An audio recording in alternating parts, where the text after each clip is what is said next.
You've had a week off now, some time on the training pitch. What's that been like for you?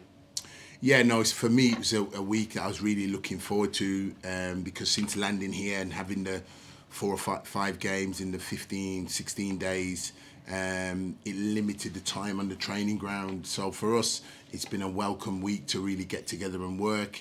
And thus far, it's been good to get some real good work into the players because ultimately you want the time in the training pitch to implement things. How important is that time on the training pitch? Because, ideally managers like to come in pre-season so they get a lot of time to work with the players. You don't get that, but even just have a week with the players, how important is that? Yeah, huge, absolutely huge. As I said, when I landed here, earmarked this in the calendar really that we just got some good sufficient time, and though the players have come through quite a busy fixture list schedule. One or two would have thought that to give them some time to rest and recuperate, but for me, we've seen it as a time to get some work done, and that's exactly what we've done with the group of players on the training ground. We spent a lot of time together this week, which is really, really important because we felt we've got a lot of work to get through, and we've tried to drip feed it to the players for the rest of the week. You've got a squad that appears to be low on confidence on the pitch. What do you do to go about to rectify that? What sort of things can you do as a manager and as a coaching staff to build up the confidence with your players? Yeah, so we've spoken to the group of players because the group of players are really, really committed to the club. They do care in terms of the work that they've displayed so far. They've acknowledged amongst themselves that it's not been quite to the level and standards that they've wanted to do. So it's been good for me as a manager to hear them speak openly, honestly and frankly about the situation. It's been good for me to see that, and I know, yes, we want that fight and zest and zeal on the pitch, but after games, there's been one or two sort of altercations amongst them, but it's been done in a manner that there is a genuine care there amongst themselves, and that I can express, and I can say that it's happened in a couple of games, even in the short time I've been here. So that for me as a manager is a refreshing for me to see that with the players. Yes, we've had to stand in the way and stop it from overspilling, but it shows commitment, desire and a passion that there's a genuine care for this football club. But what that has to be is channeled in the right way and brought forward on the football pitch. That's what we want to see from them. And the boys have acknowledged that. Certainly for me, looking at those bits where they may be a little bit low on confidence, is taking care of the small details. And what are the small details? Well, they're not bad players and they've not become bad players overnight. They're professional footballers. So it's what are my strengths and sticking to my strengths and making sure that you're mastering those small details and basics to the game. And what happens is if you add repetition to those basics, that's brought you forward as a professional footballer. It's sticking to those principles before you can look onwards and beyond that. And once you start applying yourselves and getting those small basics and details right, the others will fall into place.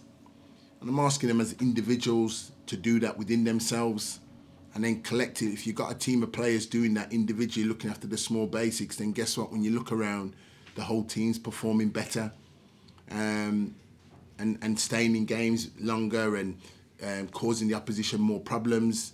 And then the opposition ain't causing you as many problems as what's been done before because your mindset and mentality is looking away from the basic principles and your basic strengths. So we've spoken a lot about that. The players have acknowledged it. And we've been doing some work on the training ground because when you do acknowledge it mentally, you want to put that into practice physically, and that's exactly what we've been doing. Well, that is one of the things you mentioned after the game against Derby, is the mindset of the players, and that's something that you wanted to look at over this week and going forward. Is that something that you have looked at, the mindset of the players? Is that something you're confident going into the next few games that you can improve? Yeah, we have to improve.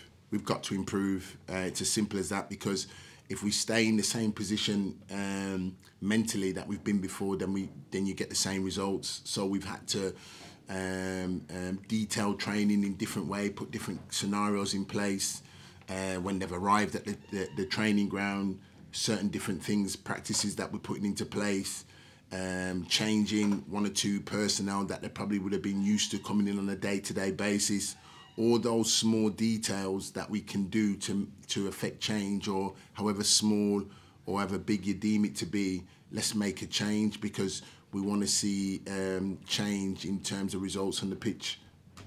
It's a crucial week, isn't it? Crucial game at the weekend, and then you've got games during the week, and it's an important week. So you want to see fight from your players, don't you? Is that something, that's the key thing, isn't it, that you want to see? You want to see results, of course, but you want to see your players showing fight in those matches.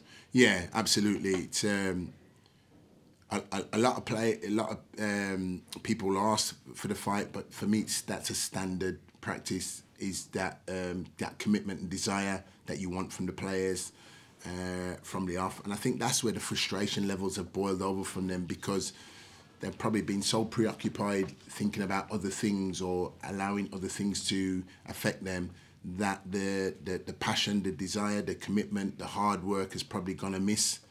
And in terms of taking a step backwards, it's actually taking a step forward. And that's what we've spoken about again, in terms of the situation that we're in. The situation that we're in because we are in it, because we've not performed to the level that's expected. But now going forward, we have that opportunity, and with that opportunity again now, irrespective of what's gone on with the season, now comes the game on Saturday.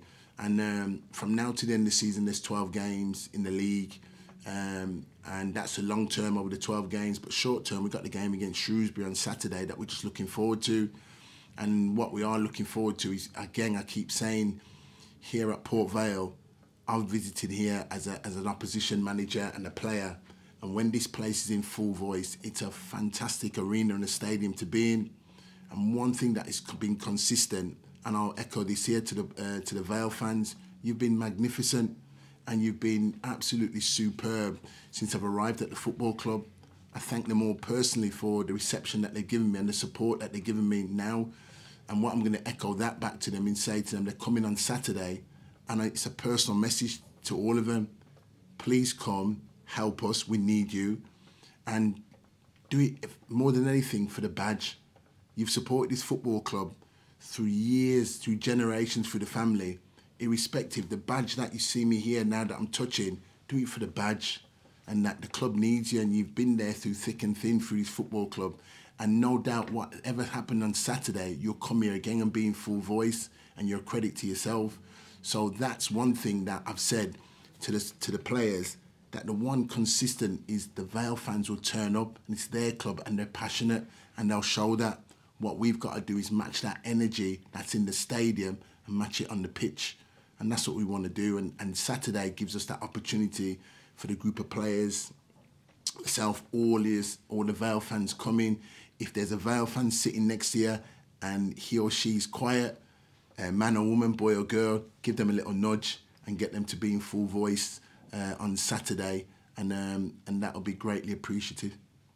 You touched on the fans a lot there, but it's important, isn't it, as well, that in the game of the weekend, or in all of your games coming up, that the players replicate. You know, the fans will give their support, but you know, for the players, they need to get the first tackle, get in there, get into the opposition, and that's going to be sort of, the fans will then support them even more. So it's a two-way thing, isn't it? Absolutely, absolutely, and that's why now with the supporters doing that, it's the players' duty.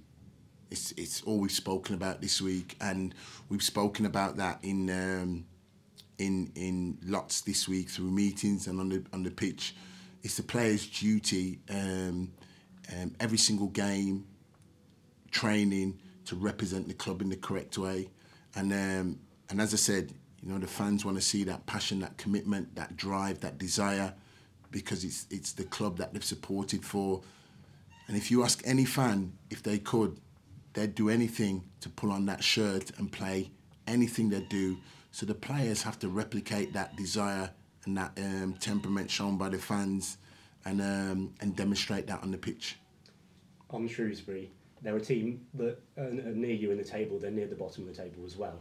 Do you have to use the fact that they might also be low on confidence, be in the position they are in, you have to use the fact that, okay, maybe we're not in the best of form, but Shrewsbury as well are a team that could be low on confidence, low on results. So you have to use that as well going into the match.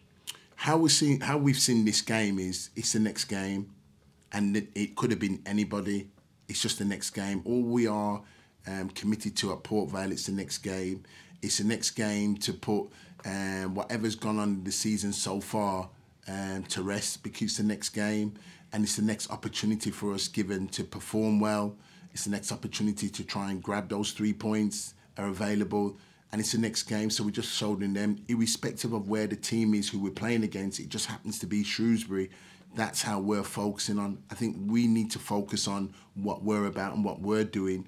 And if we can tick a lot of the boxes in terms of what we need to do in order to perform well, then we feel that we're a match for anybody. But at the moment, we have to make sure that we take care of our own house first before, as I said, Shrewsbury's coming into town. It could have been anybody. We've still got the same focus and the desire and temperament for the game. You've given chances to a few young players in recent games. Bailey Pepper's played, Jack Shorrock and James Pants come back in as well, just to name a few.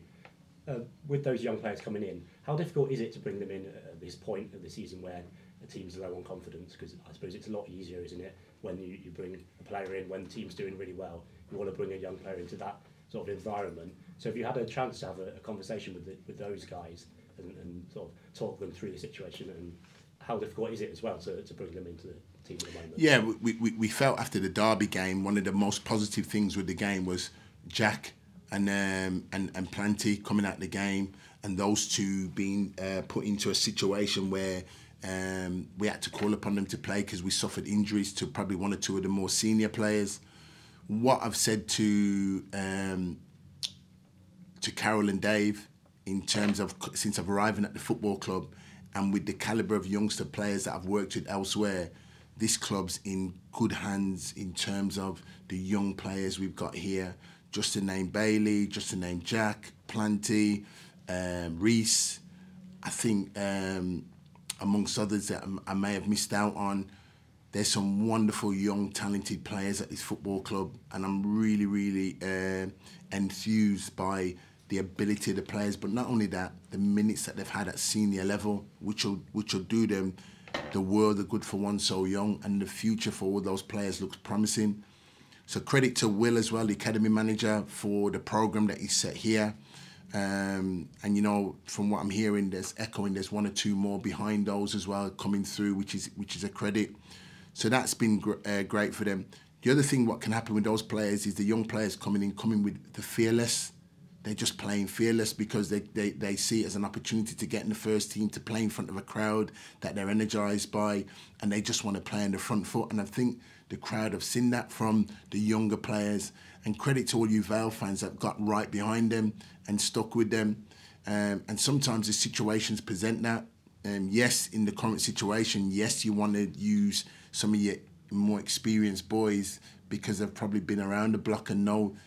But also at the same time, the youngsters, it can work in a two-pronged effect that they're just fearless and just play and just want to bring their desire and temperament and fearless attitude to the game. So it can work both ways. But in terms of what we've had to use the younger players, we're happy with the contribution that they've shown and the temperament and the desire, and that will stand them in good stead for their careers.